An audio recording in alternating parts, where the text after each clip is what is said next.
Saya ucapkan selamat pagi kepada Bapak Ibu sekalian. Salam kenal, semoga semua dalam keadaan sehat selalu. Pada kesempatan yang baik ini, perkenankan saya untuk menyampaikan satu topik yang harapannya bisa kita diskusikan bersama, terutama karena ini dari perspektif ilmu politik, mudah-mudahan bisa menambah perspektif baru seperti itu ya. Saya sendiri juga senang sekali bisa ikut bergabung dan berkontribusi pada rangkaian online course ini.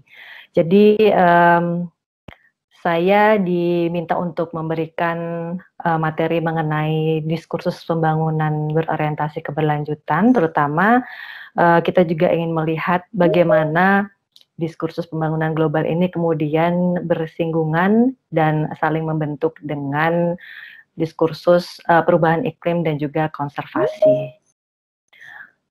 Saya kira kita bisa langsung ke slide yang berikutnya. Saya akan menyampaikan kira-kira selama kurang lebih 40 menit ini, kita berusaha untuk bisa mencapai 3 tujuan. Yang pertama, kita tahu seperti apa perkembangan diskursus pembangunan global. Yang kedua, dalam rangkaian historisnya, bagaimana konservasi dan perubahan iklim juga muncul sebagai diskursus yang kompatibel, tapi juga dalam banyak hal terdapat banyak ketegangan begitu. Karena ini adalah sifatnya global, tapi kalau kita lihat yang namanya ide global itu bukan berarti satu, bukan berarti selalu harmonis, justru kalau dari perspektif politik berarti kita akan melihat bagaimana aspek-aspek relasi kuasa di level global itu juga ikut membentuk dinamika diskursusnya. Dan yang ketiga, bagaimana isu konservasi dan perubahan iklim itu menjadi relevan kalau kita bicara mengenai diskursus pembangunan di Indonesia sendiri. Berikutnya.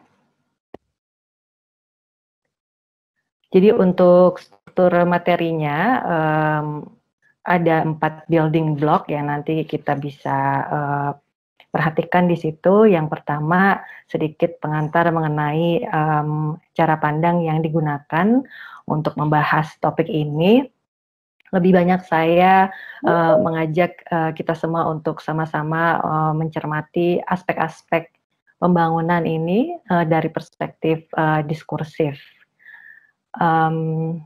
Mungkin ada beberapa dari Bapak Ibu sekalian juga yang sudah mengembangkan pendekatan diskursif dalam melakukan analisis mengenai sektor kehutanan. Intinya kalau kita bicara mengenai diskursus, kita bicara mengenai pergulatan makna begitu. Jadi selama ini kalau kita melihat kontestasi sumber daya global gitu ya, sumber daya alam global, kita selalu melihat misalnya pertentangan atau kontestasi akan akses dan kontrol kira-kira seperti itu. Tapi kita bergerak agak lebih abstrak, tapi fundamental impact-nya gitu. Kalau kita bicara mengenai discourse, seperti apa pergulatan makna mengenai pembangunan itu selama ini juga membuat bangunan tidak bisa dimaknai sebagai hal yang tunggal gitu. Sangat heterogen sekali. Dan yang kedua, kita akan melihat perkembangan diskursus pembangunan global itu sendiri, bahwa dia punya akar-akar yang cukup panjang dari mulai revolusi industri, dan ide mengenai progres dan modernisasi yang sangat mendalam ya, mendasar impact-nya gitu. Lalu kita juga melihat tren-tren kontemporer, terutama dekolonisasi dan juga konteks pasca perang dingin yang kemudian memunculkan banyak isu, yang salah satunya atau salah duanya yang hendak kita bicarakan hari ini, yaitu perubahan iklim dan konservasi. Lalu kita lihat juga di building block yang ketiga, itu ada konservasi dan perubahan iklim sebagai isu bersama. Dan yang terakhir, kita akan mencermati kira-kira dengan konteks global yang demikian, apa yang bisa kita maknai dari perdebatan mengenai pembangunan yang ada di Indonesia. Nah, bukan hanya perdebatan dari segi konseptualnya, saya kira karena nanti Pak Jumtani juga akan hadir di sini, kita melihat bagaimana praktek pembangunan itu secara diskursif kemudian menjadi sangat dinamis untuk merespons tantangan-tantangan terkait pembangunan berkelanjutan, kebutuhan untuk mitigasi dan adaptasi perubahan iklim, dan juga konservasi di sektor kehutanan. Berikutnya. Ya, jadi kita sekarang masuk ke building block yang pertama dulu, bagaimana kita berpikir diskursif mengenai pembangunan. Silakan.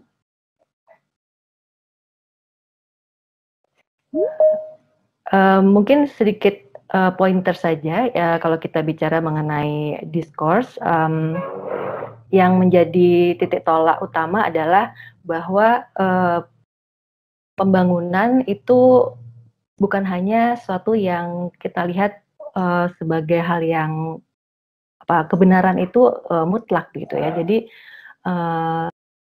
selama ini menggunakan istilah problem pembangunan ya, itu banyak sekali dalam arus utama kita berpikir seperti itu, tetapi kalau kita berpikir dengan cara diskursif, yang menjadi masalah adalah problematikanya gitu, atau problematisasi pembangunan itu sendiri yang sangat terkait dengan siapa sih yang menentukan bahwa pembangunan itu problematis gitu ya.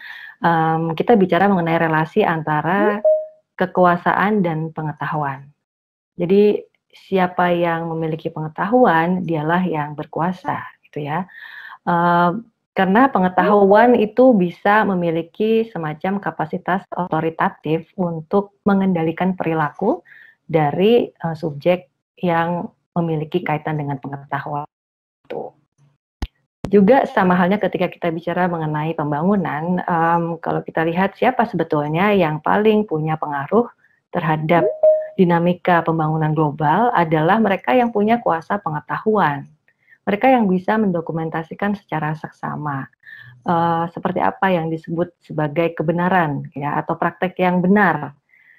Kalau kita ingin menjadi negara maju, kalau kita ingin menjadi masyarakat yang modern, kalau kita ingin meninggalkan tradisionalisme, kalau kita ingin menjadi masyarakat yang progresif begitu. Dari perspektif diskursif, yang hendak kita telaah lebih jauh adalah bahwa pembangunan ini sebagai sebuah bahasa gitu ya, sebagai sebuah pengetahuan itu selalu diartikulasikan. Ketika dia pertama kali muncul sebagai sebuah terminologi dan orang-orang mulai ingin tahu sebetulnya apa sih makna dari pembangunan itu, maka sudah mulai di situ kita bisa melihat politisasinya berlangsung secara terus-menerus. Pembangunan versi global apakah sama ya dengan yang ada di lokal gitu. Kalau kita bergerak di skala yang berbeda, bagaimana kemudian yang namanya pembangunan ini dimaknai secara berulang gitu. Kalau kita melihat pembangunan di satu negara, apakah sama dengan negara yang lain? Artikulasi, praktek, dan konsep pembangunan ini kemudian menjadi hal yang sangat penting. Karena walaupun kita dalam banyak hal bicara mengenai compliance atau kepatuhan Indonesia terhadap prinsip-prinsip pembangunan global, tetapi kita juga pastinya aware bahwa untuk mengadopsi konsep pembangunan itu muncul banyak sekali problematika dari segi institusi.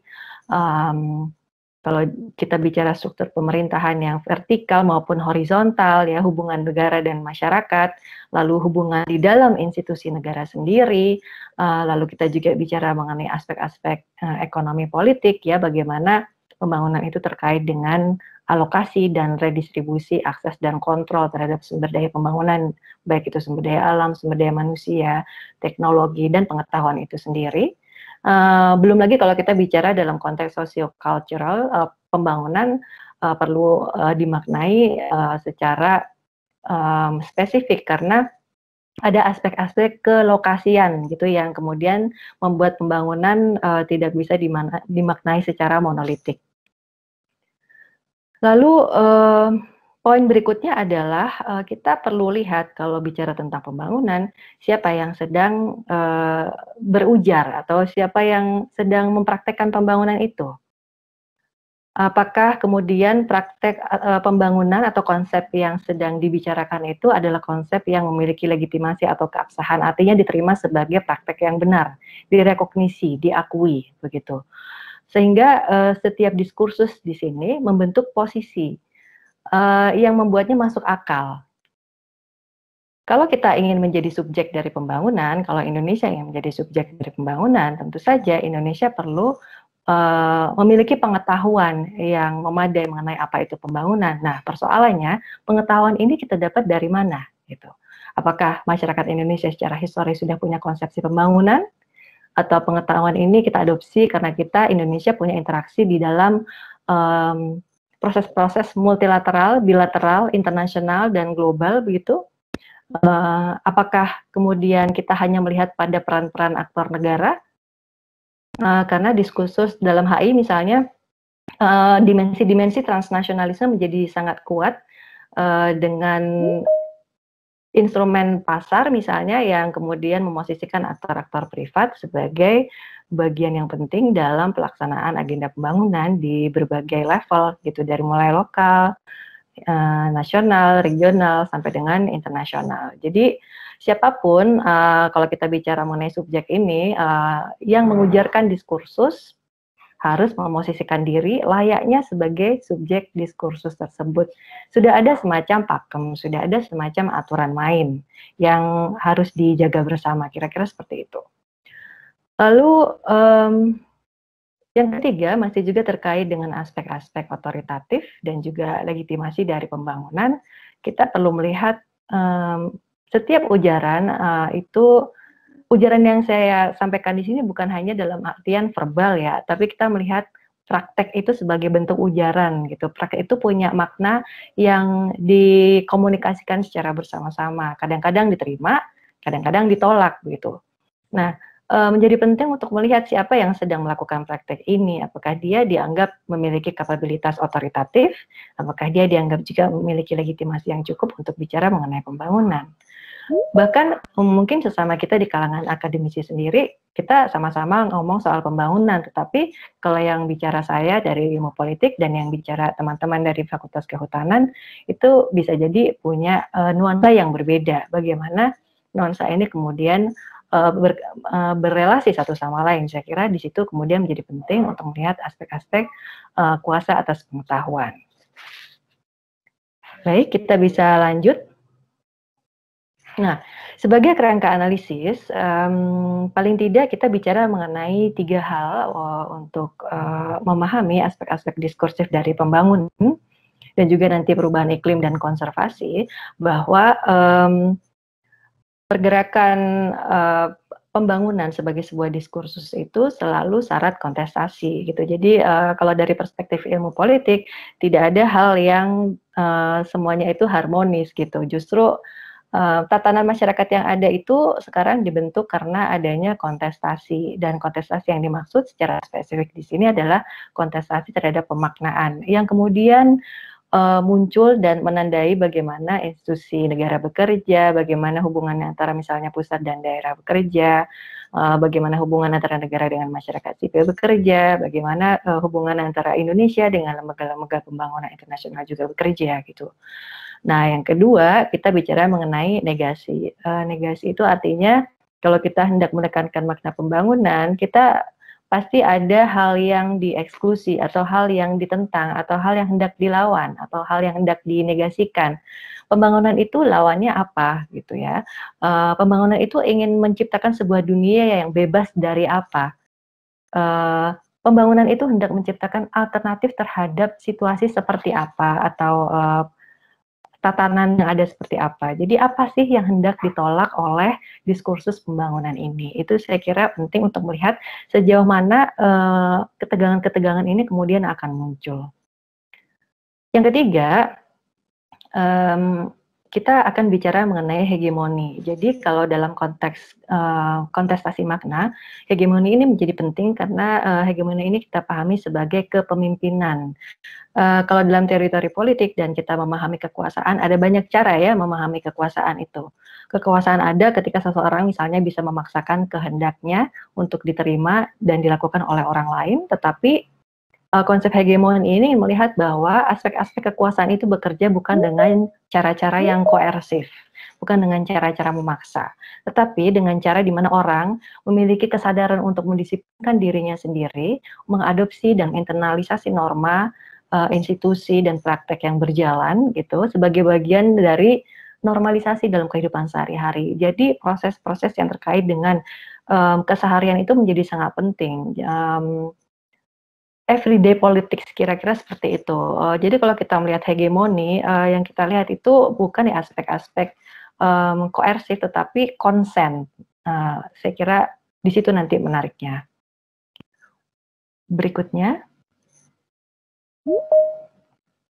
Nah, dengan bekal tadi sebuah kerangka analitik yang kira-kira relevan dengan analisis diskursif, kita hendak mencermati perkembangan diskursus pembangunan global. Kalau kita lihat perkembangan institusionalnya, kita bisa mundur sampai dengan revolusi industri ya, tapi kemudian kita lihat perkembangan diskursus mengenai pembangunan ini sangat syarat dengan ide industrialisasi dan modernisasi juga progres. Bagaimana masyarakat kemudian memasuki sebuah ranah relasi sosial yang baru, relasi sosial yang basisnya bukan lagi primordialisme gitu, basisnya bukan lagi misalnya kekeluargaan, basisnya bukan lagi solidaritas yang sempit, tetapi kita melihat bahwa aspek-aspek sosiologis dari masyarakat ini sudah berubah secara cukup drastis. Kita melihat bagaimana misalnya masyarakat agraria itu bergerak ke arah masyarakat manufaktur atau masyarakat industrial dengan pola kehidupan yang berbeda, dan implikasi terhadap pola-pola penghidupan mereka juga berubah secara drastis. Bagaimana adopsi pengetahuan itu bekerja, karena kalau kita lihat kemudian peran dari institusi-institusi pendidikan gitu ya menjadi sangat penting untuk mendukung bagaimana bekerjanya misalnya pasar ya atau perdagangan. Kalau kita lihat di skala globalnya, industrialisasi itu tidak terlepas dari pertukaran sumber daya di level global, dan perdagangan internasional itu kan sudah berlangsung cukup lama untuk memfasilitasi pertukaran sumber daya ini. Kalau kita lihat tren di pertengahan abad ke-20, terutama kalau kita bicara mengenai konteks pasca Perang Dingin, di situ kita mulai melihat intensifikasi agenda pembangunan sebagai proyek global, kira-kira seperti itu. Kadang-kadang orang menyebutnya development enterprise gitu, karena memang kalau kita bicara mengenai enterprise ada suatu pola pengaturan yang sangat sistematis gitu ya, sifatnya sangat mendasar, dan kita bicara mengenai perubahan struktur masyarakat. Struktur sosialnya berubah, struktur sosio-kulturalnya berubah, dan struktur institusionalnya juga berubah. Kalau kita bicara mengenai konteks pasca Perang Dunia Kedua, tidak terlepas dari doktrin Truman yang kemudian ada namanya Project Marshall Plan gitu, kepentingan dari Amerika Serikat untuk rekonstruksi ekonomi pasca Perang Dunia, dan kemudian pada saat yang sama kita mulai masuk ke era Perang Dingin. Jadi pembangunan itu sebetulnya sebuah strategi ideologis untuk bisa mempertahankan hegemoni Amerika Serikat dan sekutunya melalui pembangunan infrastruktur. Yang itu menjadi sangat penting untuk membangun relasi politik yang saling menguatkan satu sama lain. Lalu bagaimana implikasinya terhadap banyak negara di dunia? Dalam konteks periode tersebut, kita melihat negara-negara yang masuk ke era dekolonisasi itu kan sedang berusaha untuk mendefinisikan diri nih, kalau setelah lepas dari penjajahan itu mau kemana gitu. Dan pada saat itu diskursus pembangunan itu menjadi semacam kerangka pengaturan yang sangat penting bagi masyarakat terutama di Afrika, Asia, dan Amerika Latin yang ingin mendefinisikan diri mereka sebagai bagian dari tatanan dunia pasca kolonisasi. Di situ kemudian kita mulai melihat bagaimana ODA atau Official Development Assistance itu menjadi satu instrumen ekonomi politik yang sangat penting. Kita juga mulai mendengar istilah ada negara donor, lalu negara-negara penerima bantuan asing, kita mulai melihat sistematisasi, profesionalisasi sektor pembangunan, dan bahkan birokratisasi. Kalau kita perhatikan di setiap negara itu selalu ada satu badan pemerintah yang mengordinasikan secara seksama gitu berbagai sektor pembangunan. Ya, kalau di Indonesia kita misalnya punya Bappenas ya, dan kita juga punya kementerian sektoral gitu.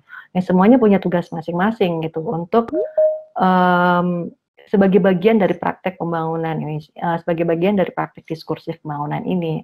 Materialisasinya adalah dalam bentuk institusi-institusi di level nasional maupun di level global. Bahannya bukan hanya di level negara saja, karena kalau kita lihat pada perkembangannya, nanti aktor-aktor non-negara seperti masyarakat sipil gitu, juga private sector itu memiliki peran yang sangat penting. Terutama lembaga-lembaga pembangunan internasional juga dengan kapasitas strukturalnya punya budget yang banyak, itu bisa memfasilitasi program-program pengembangan infrastruktur dan restrukturisasi sosial dalam skala yang sangat luas gitu, mengubah mindset orang-orang ya, kemudian mentransformasikan sistem pelayanan sosial gitu ya, buka akses bagi pendidikan, gender mainstreaming gitu ya, perlindungan lingkungan dan lain sebagainya. Kemunculan diskursus pembangunan ini bukan suatu hal yang kemudian berjalan mulus saja. Di tahun 61 dan seterusnya itu kita sudah melihat bagaimana posisi-posisi yang berbeda itu bermunculan ya. Ada gerakan non-blok, lalu ada G77 yang ingin mewakili kepentingan dari negara-negara berkembang karena mereka punya kebutuhan yang cukup spesifik. Lalu juga kita bicara tahun 80-an itu kira-kira sebagai turning point di mana kritik-kritik terhadap pembangunan itu mencapai kulminasinya, dan kemudian apa yang harus dilakukan oleh masyarakat global dalam narasi-narasi alternatif, kira-kira seperti itu. Dan sebagaimana yang kita mungkin sudah familiar juga mulai tahun 2000 itu kita diperkenalkan dengan Millennium Development Goals yang kemudian diharapkan tahun 2015 itu targetnya tercapai, tapi kemudian diredefinisikan ulang menjadi atau dikerangkai ulang dalam bentuk SDGs yang sedang kita bicarakan sekarang. Nah, harapannya itu dalam periode sampai dengan tahun 2030 kita bisa mencapai 17 tujuan yang disepakati bersama di level global. Ini bukan hanya isu bagi negara-negara industri maju saja, tetapi semua diharapkan bisa punya komitmen di level nasional untuk mencapai tujuan-tujuan yang sudah disepakati. Nah, lalu kalau kita membayangkan masa depan gitu ya, apakah ada era pasca pembangunanisme? Kalau nanti misalnya kita bicara 2030 dan seterusnya, apa ya yang bisa kita pikirkan? Kira-kira apakah ini pasca pembangunanisme atau seperti apa gitu. Berikutnya. Nah, kita melihat di dalam ranah historis tersebut, ada transformasi diskursif yang berjalan, terutama kalau kita lihat tahun 50-an sampai 70-an pembangunan dilihat sebagai sebuah norma universal. Ya itu sebagai suatu hal yang bagus karena semua orang ingin maju, semua orang ingin berkembang, semua orang ingin bebas dari kemiskinan dan keterbelakangan, semua orang ingin bisa meningkatkan kualitas hidupnya gitu ya, ingin bisa punya akses yang baik kepada kesehatan dan pendidikan, hidup dengan bermartabat gitu ya. Tidak lagi tergantung, tetapi punya independensi dan otonomi untuk memutuskan seperti apa kemudian kehidupan masyarakat di setiap negara itu bisa berjalan dengan baik gitu. Tapi ternyata praktek pembangunan melalui bantuan asing itu juga banyak masalahnya ketika di dalamnya ada banyak ketegangan dari segi kultur gitu ya, lalu cara kita mengadopsi pengetahuan, tradisi-tradisi praktek pembangunan yang berbeda itu membuat tidak semuanya berjalan mulus ya. Kita menyebutnya di tahun 1980-an itu krisis pembangunanisme. Kalau dalam istilah saya pembangunan revisionis, artinya ada beberapa bagian nih dari strategi pembangunan global yang perlu kita redefinisikan ulang. Misalnya kalau kita lihat konsep pembangunan berkelanjutan yang kita diskusikan sekarang itu kemudian mengkritik bagaimana pembangunan selama ini sangat berat kepada pertumbuhan gitu ya. Tapi kemudian ada banyak eksternalitas atau ada banyak implikasi-implikasi dari pembangunan itu yang berbasis pertumbuhan kurang diperhatikan sehingga menimbulkan degradasi lingkungan, kerusakan ekologis yang cukup masif di level global, lalu juga ada banyak konflik, ada banyak ketidakadilan, ada banyak kesenjangan sosial yang kemudian menjadi agenda bersama. Nah, kemudian akademisi-akademisi maupun para praktisi pembangunan mulai memikirkan seperti apa nanti penataan pembangunan ke depannya gitu. Jadi dengan pengetahuan mengenai pembangunan yang kita miliki dan kontekstualisasinya di level lokal ini, apakah kemudian masih bisa kita pakai dengan cara seperti itu? Satu hal yang cukup clear pada saat itu adalah penolakan terhadap pendekatan one size fits all atau satu obat untuk semuanya gitu kira-kira. Orang mulai tidak sepenuhnya gitu ya percaya, tadinya kan tidak mempertanyakan dan menganggap oke lah pembangunan pemberian bantuan asing itu adalah praktek yang normal. Kalau ingin bebas dari keterbelakangan ya perlu bantuan asing, harus punya hutang dan lain sebagainya karena sumber daya nasional itu tidak cukup. Nah, tapi persoalannya ketika kita menolak one size fits all itu alternatifnya pun banyak sekali gitu. Jadi ini harus ada banyak diskusi, negosiasi antara para pemangku kebijakan di level nasional, lalu negosiasi antar negara juga gitu ya di forum-forum seperti WTO, terutama yang menjadi institusi yang sangat sentral gitu ya, negosiasi dengan Bank Dunia, dengan IMF gitu. Dan sampai di level lokal pun ketika pembangunan itu dipraktekkan dalam bentuk program-program bagi komunitas misalnya, ternyata perlu ada banyak pemaknaan ulang gitu dari segi konsep maupun dari segi prakteknya. Lalu ketika kita bicara mengenai format pembangunan di abad ke-21, salah satu karakteristik yang paling mungkin menonjol adalah heterogenisasi diskursus. Artinya semakin banyak orang ingin berkontribusi dan memaknai pembangunan ini, akhirnya kita punya banyak sekali pilihan. Walaupun sama-sama bicara pembangunan, tetapi apa yang ada di kepala kita akan sangat berbeda satu sama lain gitu. Dan bagaimana kalau itu diterjemahkan menjadi praktek, itu juga akan menimbulkan variasi yang amat beragam. Nah, implikasinya diskursifnya adalah kita melihat ada jaring diskursus yang secara simultan saling membentuk dengan sub-sub diskursusnya. Kalau kita bicara mengenai pembangunan, ada banyak embel-embel, ada yang namanya pembangunan berkelanjutan, ada yang namanya pembangunan berbasis gender mainstreaming, ada yang pembangunan pembangunan untuk partisipatif gitu ya, participatory development dan lain sebagainya. Nah, itu mungkin sub-sub diskursus yang kemudian secara kontinu terus berusaha untuk membentuk kembali pembangunan dan kalau kita bayangkan yang namanya diskursus ini satu elemen yang cair, dia masuk ke ruang-ruang yang berbeda, dia akan mengambil bentuk yang berbeda juga tergantung kepada bentuk ruang tersebut. Berikutnya.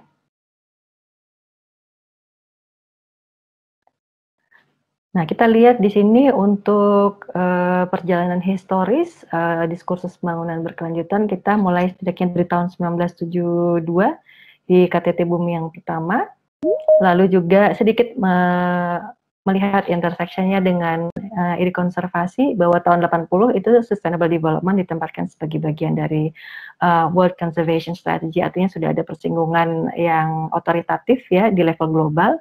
Wacananya sudah dibentuk gitu, sudah ada platformnya kira-kira.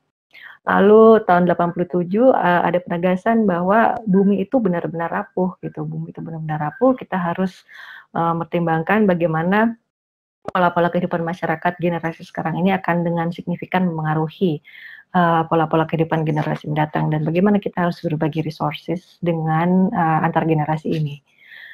Tahun 1988, nah ini juga nanti bersinggungan dengan isu perubahan iklim,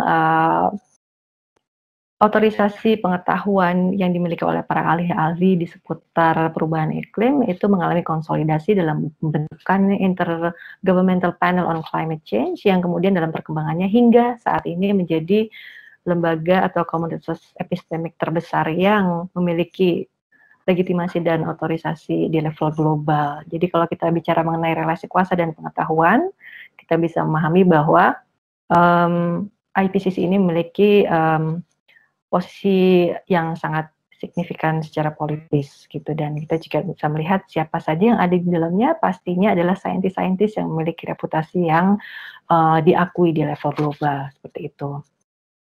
Dalam prosesnya kita juga mengalami KTT Bumi yang kedua. Di situ United Nations Framework Convention on Climate Change itu ditetapkan ya, lalu juga ada Convention on Biological Diversity. Itu menjadi tonggak yang penting untuk kita bicara mengenai konservasi juga. Lalu di tahun 2000 adalah pencanangan Millennium Development Goals di UN Millennium Summit. Dilanjutkan dengan KTT Rio Plus 20, dan di tahun 2015 bagaimana kita tahu itu adalah tonggak bergulirnya Sustainable Development Goals. Berikutnya. Nah, kembali lagi kalau kita refleksikan ke dalam analisis diskursif, yang dilakukan di dalam debat pembangunan ini sebetulnya adalah pembentukan objek gitu. Baik itu Indonesia, baik itu kita bicara mengenai akademisi yang bergerak di sektor pembangunan, atau kita bicara mengenai praktisi pembangunan, semuanya itu sedang berada dalam sebuah ranah yang namanya pembentukan objek diskursus. Lalu sebagaimana tadi saya sudah mengulas mengenai negasi, ya, apa yang hendak dibedakan gitu. Bagaimana objek diskursus pembangunan ini dibentuk? Yang pertama adalah perlu adanya identitas. Pembangunan itu dilawankan dengan segala sesuatu identitas yang terkait dengan keterbelakangan atau kemiskinan, ya. Bentuknya bisa macam-macam. Bagaimana cara yang mengetahui identitas yang terbelakang ini? Ya, ada statistik misalnya, ada laporan-laporan, ada hasil kajian, ada hasil observasi, FGDs, ada publikasi, ada konferensi-konferensi, dan lain sebagainya. Tapi ini bukan semata-mata identitas yang berdiri sendiri, tapi identitas ini memiliki signifikansi politik. Dia memiliki tanda tertentu. Dia dianggap abnormal gitu. Yang normal itu adalah konsepsi maju gitu. Jadi kalau misalnya kita objek ini berada di dalam ranah abnormal, berarti dia tidak dianggap sebagai atau terdeviasi dari norma kemajuan. Apa implikasinya? Kalau dia adalah subjek yang abnormal, berarti dia harus diperbaiki, dia harus diregulasi, dia harus diintervensi. Dan cara mengintervensinya adalah dengan metode dan teknik-teknik kepengaturan tertentu, yaitu intervensi pengetahuan. Misalnya, kalau kita lihat lalu bagaimana negara-negara miskin atau terbelakang, ya, LDCs, least developed countries, itu bisa mengejar ketertinggalannya, maka ada langkah-langkah yang harus ditempuh gitu ya. Kalau di era Orde Baru kita punya misalnya Repelita gitu ya, kita punya tahap-tahap pembangunan. Nanti misalnya Anda bisa lihat juga teori Rostow mengenai stages of growth gitu. Jadi itu merupakan salah satu bentuk atau teknik kepengaturan tertentu. Di situ ada intervensi pengetahuan karena ada prosedur-prosedur yang sangat spesifik di setiap levelnya. Jadi berikutnya adalah bahwa objek pembangunan ini dinilai dari bagaimana dia menjadi gitu. Jadi becoming yang dilihat itu becoming-nya bukan be. Seperti apa objek itu sekarang. Apakah objek yang ini bisa dibentuk sesuai dengan parameter normalitas pembangunan gitu. Walaupun kita juga bisa memperdebatkan. Kalau kita bicara mengenai pembangunan, parameter siapa yang kita pakai?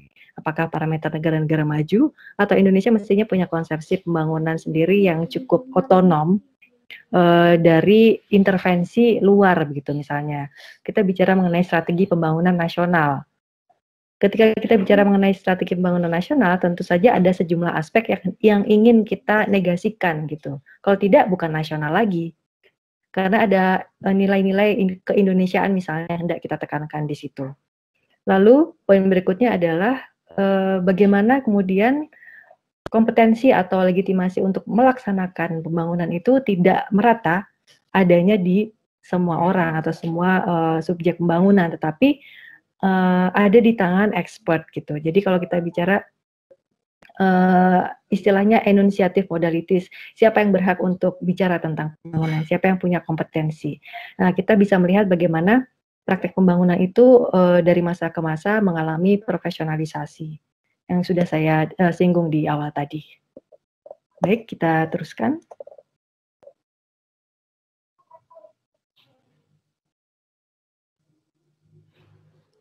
Nah, mengenai pembentukan identitas keterbelakangan tadi, kita lihat bahwa diskursus ketimpangan itu menjadi sangat penting perannya ketika kita bicara mengenai debat pembangunan.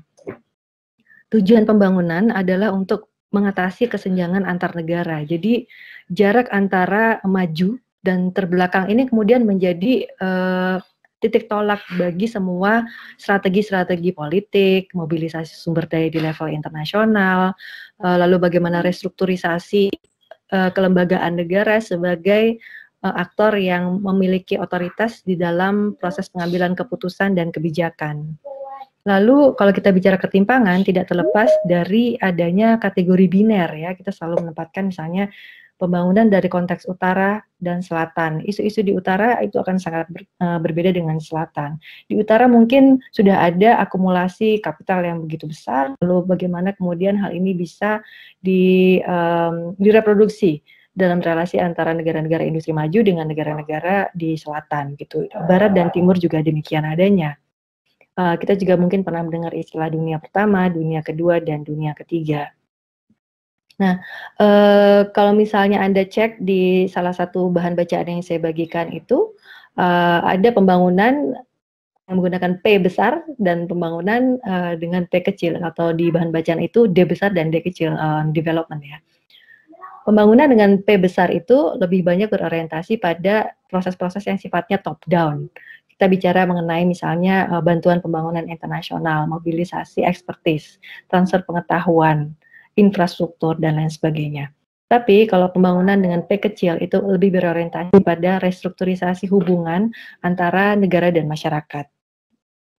Lalu kalau kita lihat ketimpangan, bagaimana caranya untuk mengatasi ketimpangan itu? Selama ini pemahaman utama yang berkembang adalah bahwa kekuatan ekonomi dilihat sebagai mekanisme yang bisa membedakan identitas subjek dalam sistem gitu. Kekuatan ekonominya sudah sampai mana nih? Makanya ada yang namanya World Development Index misalnya atau Human Development Index, berbagai macam indeksasi yang itu bisa menjustifikasi sistem pengetahuan dan sistem kuasa yang sedang dibangun, karena di situ kita bisa secara spesifik melihat posisi relatif antara satu subjek pembangunan dengan subjek pembangunan yang lain. Di mana Indonesia dalam tata pembangunan internasional misalnya. Sejauh mana kita sudah mencapai kemajuan. Sekarang Indonesia menjadi bagian dari G20 ya. Jadi kita sudah punya political leverage yang lebih besar gitu kira-kira. Next.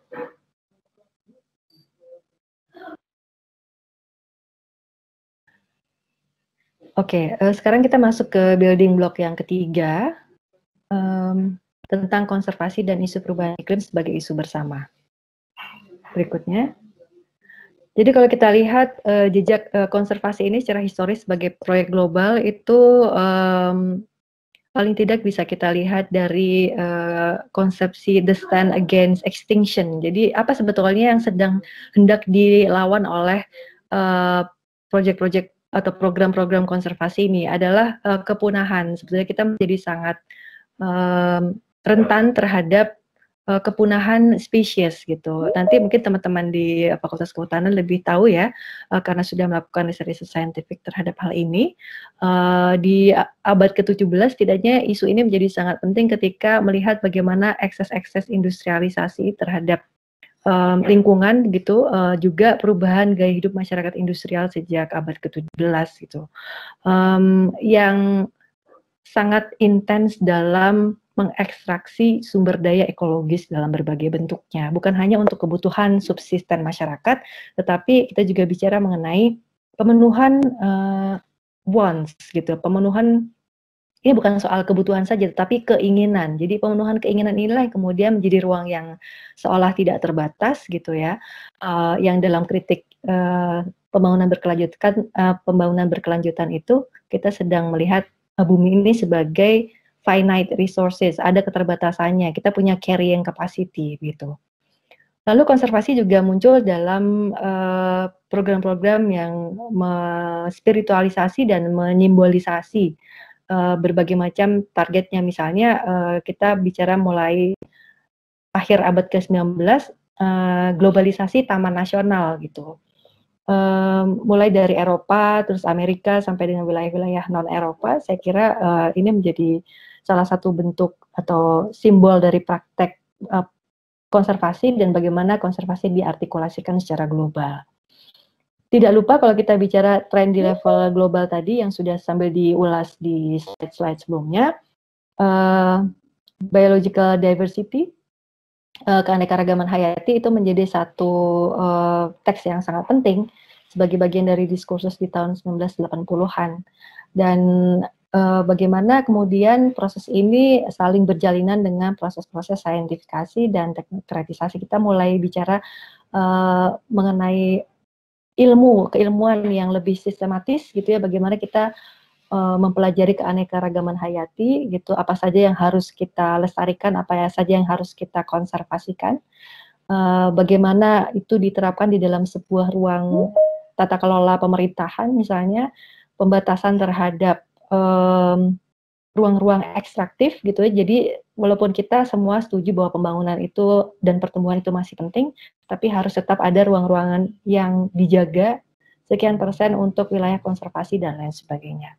Teknokratisasi dari aspek-aspek keanekaragaman hayati dan konservasi juga menjadi sangat penting. Siapa yang kemudian menjadi ahli konservasi ya, kita mulai mengembangkan banyak kajian-kajian dan melahirkan banyak ahli-ahli dan profesor-profesor yang punya kompetensi yang sangat luar biasa di bidang konservasi ini gitu.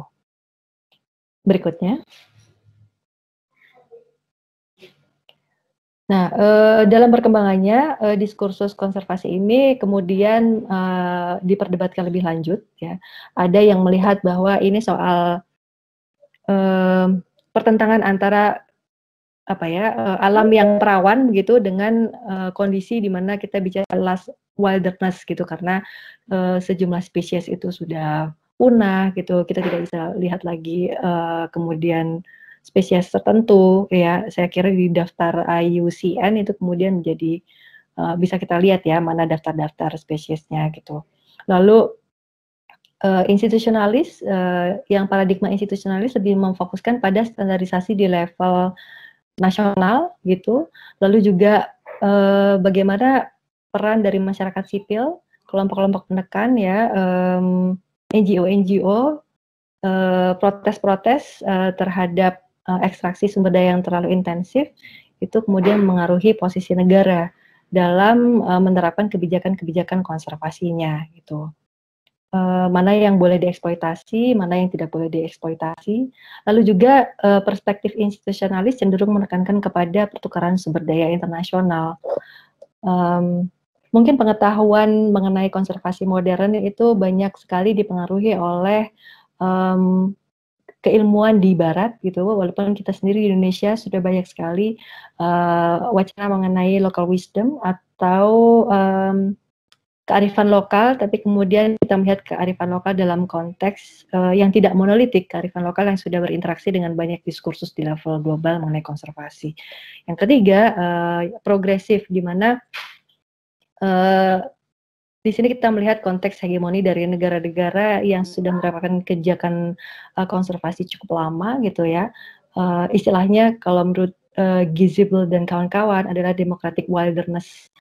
Bagaimana kemudian upaya untuk mempertahankan aspek-aspek kenaturalan, kealamiahan dari sebuah ekologi, itu kemudian diintegrasikan dalam institusi yang demokratis gitu. Nah, kalau di awal-awal kita melihat bahwa pembangunan dan konservasi itu dianggap sebagai dua hal yang sangat bertentangan, di akhir 80-an itu kita melihat tren yang menarik bahwa ternyata tidak seperti itu adanya bagi kita sekarang masyarakat yang menghadapi banyak sekali problematika. Kita harus bisa menjalankan keduanya secara beriringan gitu, bukan kemudian saling mematikan satu sama lain atau saling menegasikan satu sama lain gitu. Tapi kita lihat prakteknya tidak semudah itu ya, karena ada posisi-posisi ekstrim juga yang mendukung konservasi dan ada posisi-posisi yang sangat menekankan kepada pertumbuhan. Lalu kita lihat jejak diskursus perubahan iklim. Ini satu subdiskursus yang lain. Kita mulai dari tahun 79 ternyata sudah ada konferensi iklim yang pertama. Tahun 88 ada IPCC tadi, pembentukan IPCC, dan 92 UNFCCC. Lalu kita juga ada protokol Kyoto tahun 97, dan tahun 2015 yang lalu sudah ada Paris Agreement, dan pasca 2015 kita berusaha untuk melihat seperti apa Paris Agreement itu bisa dikontekstualisasikan di dalam komitmen nasional untuk mengurangi karbon gitu. Oke. Berikutnya. Ibu mohon maaf, Ibu mohon 5 menit lagi. Ya, saya singkat saja. Dalam konteks dinamika diskursus perubahan iklim, yang bisa saya cermati adalah tetap saja sains, kuasa dan pengetahuan itu tetap menjadi pilar yang penting kalau kita bicara mengenai kekuasaan, siapa yang menentukan pergerakan diskursus perubahan iklim di Indonesia. Lalu ada pembauran identitas, ya kita perlu jadi warga internasional yang baik, ya jadi comply juga. Tetapi kita juga membentuk identitas sebagai aktor yang punya basis kekuatan sains. Indonesia itu kekuatan saintifiknya seperti apa nih kalau kita lihat dalam konteks politik sains perubahan iklim global gitu. Itu bisa juga menarik nanti teman-teman dari Fakultas Kehutanan saya kira bisa merefleksikan dengan baik. Lalu pada saat yang sama ada yang sangat kecenderungannya adalah menetralisasi sains dari politik, karena itu adalah satu ranah yang harusnya otonom, sains itu berdiri sendiri, tapi di pihak lain ada yang melihat bahwa ya sains itu sendiri politis gitu, kita tidak mungkin bisa melepaskan diri dari politik ketika kita melakukan kajian riset kita ini lebih banyak menguntungkan siapa gitu, dan seterusnya. Berikutnya.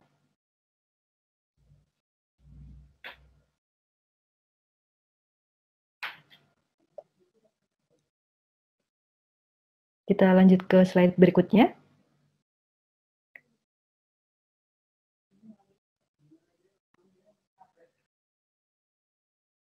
Jadi kalau kita bicara nexus antara konservasi dan perubahan iklim, kita perlu mencermati bahwa ada konstruksi diskursus yang heterogen gitu. Semakin heterogen dibawa oleh tren yang di abad ke-21, dan tentu saja kita melihat bagaimana diskursus ini diartikulasikan secara terus-menerus, karena semakin banyak orang yang ingin bicara mengenai perubahan iklim, konservasi, maupun mengenai pembangunan. Ada banyak upaya untuk melakukan normalisasi juga terhadap praktek-praktek diskursif yang berjalan, dan ini tidak berlangsung serta-merta harmonis, tetapi juga ada banyak sekali perlawanan-perlawanan di berbagai level. Tidak setuju bahwa ide perubahan iklim global itu dibawa ke level nasional karena akan misalnya itu akan mengaruhi kedaulatan iklim Indonesia dan lain sebagainya gitu. Berikutnya. Kita melihat implikasi di building block yang keempat, Indonesia sebagai subjek diskursus ini kemudian seperti apa gitu ya. Saya ingin membawa pada diskusi mengenai yang pertama adalah hibriditas pembangunan. Pembangunan itu sebagai praktek yang hibrid. Ini menjadi penting kalau kita lihat Indonesia dan asosiasi Indonesia itu sebagai bagian dari dunia selatan gitu. Selatan yang diasosiasikan dengan maju dan terbelakang tadi ya, kontras-kontrasnya. Lalu pembangunan di Indonesia itu dilihat sedikit banyak sebagai proses emulasi, proses meniru. Dan di dalam proses meniru ini problematis, karena kalau kita meniru belum tentu yang kita tiru itu benar, atau belum tentu yang kita tiru itu sesuai dengan apa yang direpresentasikan oleh Indonesia gitu, atau bagaimana cara kita merepresentasikan Indonesia dalam wacana perubahan iklim, konservasi, dan pembangunan. Walaupun proses meniru itu mempersempit jarak maju dan berkembang, tapi juga mereproduksi keberjarakan dalam hal yang baru. Gitu. Dan yang kedua, pembangunan sebagai panoptikon. Ini sebuah metafora seperti penjara di mana para tahanan-tahanan itu tidak bisa melihat apakah si penjaga itu sedang ada di menara, atau tidak gitu, sehingga mereka yang bisa dilakukan adalah tetap comply, membangun pendisiplinan diri sendiri bahwa kalau Indonesia tidak misalnya mengadopsi atau engage dengan perdebatan-perdebatan pembangunan, perubahan iklim maupun konservasi, Indonesia bukan warga internasional yang baik gitu. Indonesia mungkin akan dikucilkan di level internasional. Jadi dalam banyak hal apa yang kita lakukan di level nasional juga merupakan salah satu bentuk pendisiplinan diri. Karena kita ingin menjadi bagian dari pengaturan yang normal itu tadi, kita ingin jadi normal gitu. Berikutnya.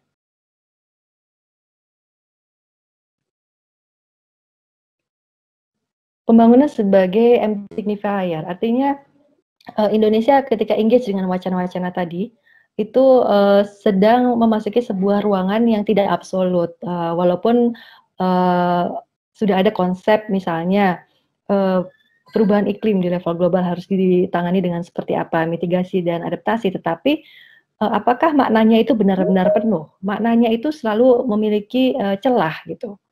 Pembangunan sebagai sebuah ruang pemanaan tidak pernah penuh, tapi secara aktif terus dikontestasikan dalam proses politik yang penuh dengan pergulatan. Itu kenapa menjadi sangat sangat alot sekali ketika kita bicara komitmen di level nasional.